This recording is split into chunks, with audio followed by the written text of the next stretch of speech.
What is it, do you think, about your game that has people just can't wait to see you on the professional level? I think it's just the style of basketball that I play. To be honest, I don't get nervous for games because I just know this is fun for me. Caitlin Clark sat at the podium, prepared for the customary post-game questions, shortly after yet another incredible performance on the court.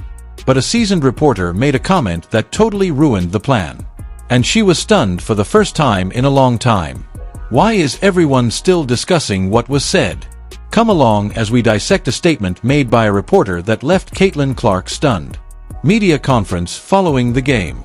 At Gainbridge Fieldhouse, the Indiana Fever had just defeated the Connecticut Sun 75-85 in a crucial victory. With what many analysts referred to as her best all-around game as a pro, Caitlin Clark set the standard. Her stats thus far appeared to be from a video game. In 38 minutes of play, he scored 28 points on 11 of 18 shooting, including 6 three-pointers out of 10. He also had 12 assists, 5 rebounds, and just 2 turnovers. With a few weeks remaining in the regular season, the victory moved Indiana into the postseason. Cameras clicked, reporters scrawled notes, and Clark responded to inquiries with her customary composed assurance and fierce enthusiasm as the press room hummed with anticipation. Holly Rowe of ESPN had just inquired about Clark's developing bond with teammate Aaliyah Boston, particularly how successfully they collaborated on the pick and roll, which had contributed to the team's 18 points in the paint versus Las Vegas. "The trust between us is really growing," Clark remarked with a smile. "It felt like we were reading each other's thoughts tonight since Aaliyah was patient with me as I got used to the time at this level." At that moment, she noticed Stephen A. Smith seated in the front row. Throughout the whole 15-minute press conference, he had remained remarkably silent. Unusual for someone who dominates sports talk broadcasts with his huge personality and loud, impassioned opinions on First Take. "Stephen A. Go ahead," Clark urged, gesturing to the renowned pundit who had covered everything from LeBron James to Michael Jordan over his lengthy career. What startling query did Stephen pose? Let's investigate. The unexpected query. Smith got to his feet carefully, putting aside the large personality and theatrical gestures that had made him one of the most famous voices in sports journalism. As he started talking, his expression was more serious than normal, almost contemplative. The atmosphere in the room was altered by his steady, serene voice. It didn't feel like a typical post-game interview anymore. There was more going on here. "I've been doing this job for over 30 years, he added to Caitlin. "Thousands of athletes from every major sport have spoken with me. I have witnessed teams at the bottom and champions. I've interviewed players and legends that nobody can recall. I've seen both veterans who fell short of expectations and rookies who stunned everyone. However, I have a question for you. I've been thinking about this since I started really focusing on you this season." The room fell silent. In the middle of a sentence, reporters stopped typing. Leaning in were camera operators. Even the media representatives from the Fever, who were preparing to wrap up the session, froze at the rear of the room. "I've built my entire career on being honest, even when that means being critical," Smith went on. "That's what I do. It is a component of my identity. When I believe an athlete isn't performing up to par, I don't hold back. I don't apologize for having high expectations, but this season, seeing how you've managed pressure, expectations, and the transition from college to the professionals has forced me to reflect." He stopped and rubbed his face in an unperformance-like manner. It was quite emotional. "There's something I should have said a long time ago, and honestly, I owe you an apology. This is my question," he said. "How do you maintain your professionalism and grace in the face of injustice from folks like me? Regarding your path to the professional level, I've been too critical, too fast to pass judgment, and occasionally just plain incorrect. I have to be truthful with everyone here, even you. You have disproved many of us, and you deserve far better than some of what has been said, particularly what I have said." But what was Clark's reaction to this? Let's examine it more closely. Clark's startling response. Caitlin Clark was at a loss for words for the first time in her professional career, possibly even since high school. The same player who had responded to difficult questions about her game handled the intense pressure of becoming the most talked-about rookie in WNBA history, confronted boisterous, irate crowds at Michigan State, and maintained composure under the bright lights of the Final Four at Iowa was suddenly silent. She sat there, opening her mouth a little, then shutting it again. Her hands, which had been moving with assurance during the press conference, were now motionless on the podium. At last, in a faint, tremulous voice, she whispered, "Wow." The self-assurance that had gotten her through so many trying times appeared to vanish for once. She continued, "Stephen, I really don't know what to say to that. I honestly don't know what to say at the moment." There was silence in the room. Everyone was aware that they were seeing something exceptional. In a world where media appearances are typically meticulously planned, this was a really spontaneous encounter. Even Nalissa Smith and Kelsey Mitchell, two of her teammates who were on their way to the team bus, paused in the hallway and turned around. They sensed that something significant was taking place. I mean, Clark started over, attempting to find her voice.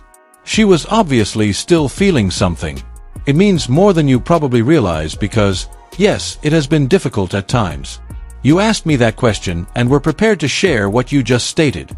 The continuous comparisons to my college statistics, the criticism. People questioned whether I was truly prepared for all of this, whether the fanfare was excessive, and whether I could actually make the transition from the Big Ten to the WNBA. She stopped, inhaled deeply, and appeared to calm herself. However, you know what? I was pushed by all that criticism. I put in more effort at the gym as a result. I studied more films as a result. It forced me to show to myself as well as to others that I belong here, that I can be the kind of player and teammate this league deserves, and that the supporters who had faith in me were right. Then she raised her head once more, speaking more steadily. It's really overwhelming, but in the greatest sense, to hear you acknowledge that perhaps some of the early criticism wasn't fair. What does Smith then disclose? Let's investigate. Smith's subsequent correspondence. After giving a hesitant nod, Stephen A. Smith took out what appeared to be handwritten notes from his jacket pocket. This was obviously more than a last-minute remark. "There's more I need to say," he said. "I also need to speak it out since I've previously made unfair and poorly considered remarks on television. I have to accept accountability for that." He began to read from his notes. His tone was somber and regretful. "I claimed you were overhyped on First Take 3 months ago. I claimed that the media, particularly ESPN, was fabricating the frenzy about you in the WNBA in order to increase viewership. I said you had to earn the spotlight by proving yourself over the course of a whole season.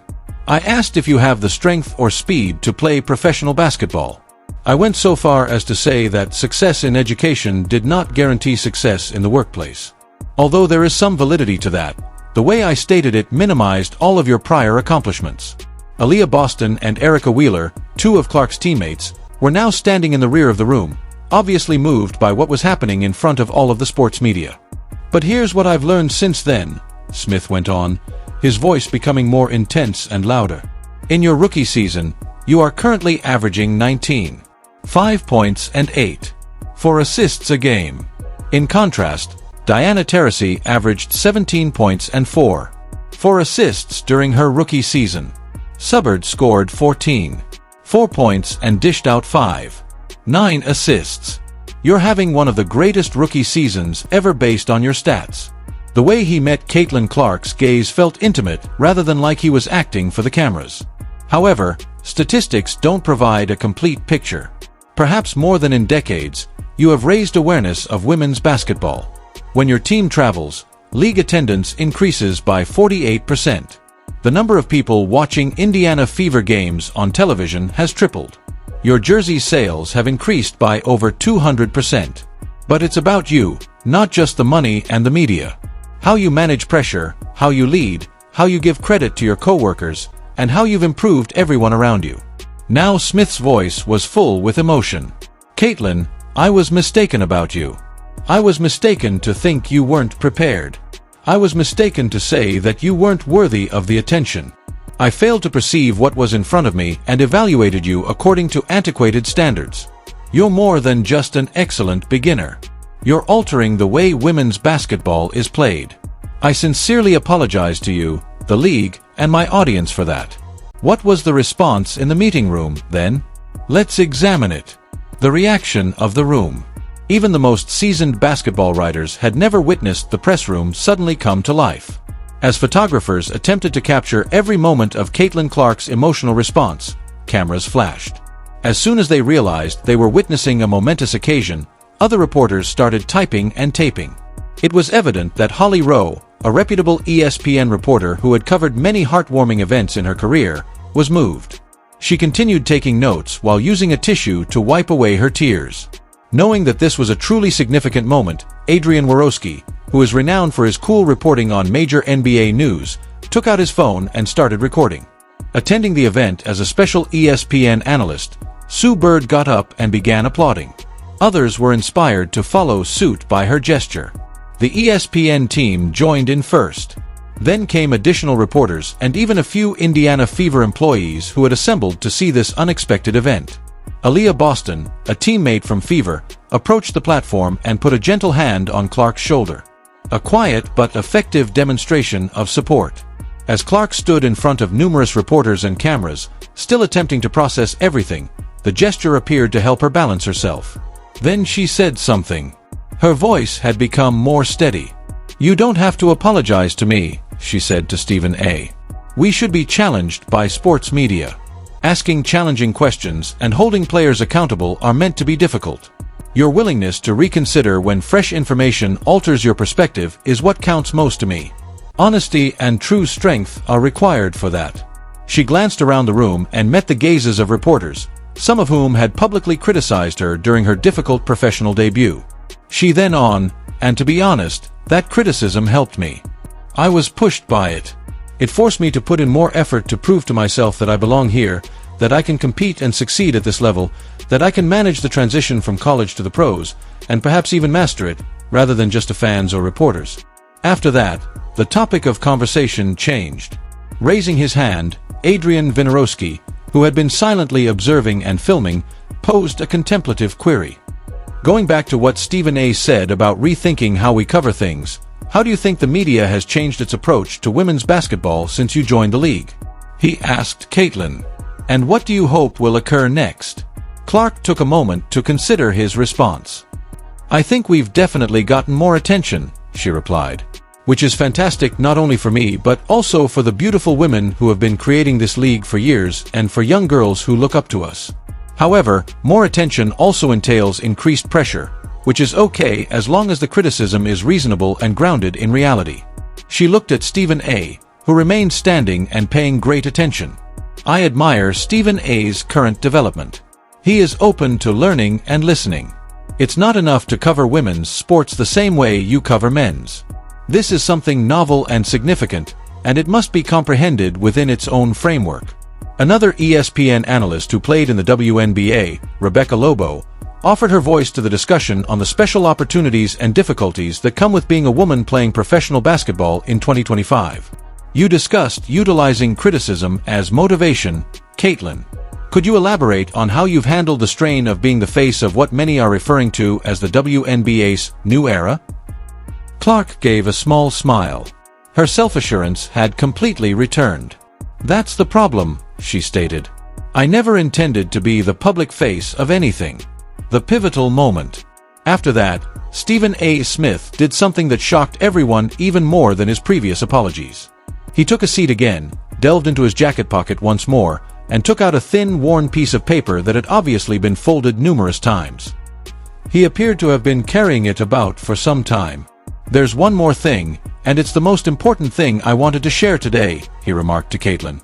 In New York, my daughter is a member of the middle school basketball team. Since your junior year at Iowa, she has been tracking your progress. She once requested me to offer you something if I ever had the opportunity to meet you. He got up, moved to the podium, and gave Clark the folded paper. A few months back, when I was being quite critical of your professional debut, she wrote you a letter. She insisted that if I ever got to meet you in person, I would give it to you. I've been waiting for the appropriate moment while lugging it to games.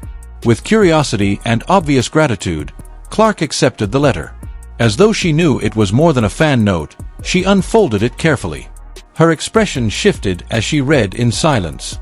Curious at first, then taken aback, then moved. Her eyes widened and then contracted as she concentrated on certain phrases. She appeared to be on the verge of tears as a warm smile spread across her face. She asked Smith, "Would you mind if I read part of this out loud?" He gave a brief nod. She cleared her throat and started reading with a mixture of happiness and intense emotion. "I think this is something everyone should hear," she continued. The crowd erupted in even greater laughter after the letter was read, and some reporters even applauded Maya's candid assessment of her father's basketball beliefs. Smith grinned and said, "She's definitely not wrong about that last part," which sparked further laughing and transformed the occasion from a typical sports media event into one of genuine warmth, humor, and connection.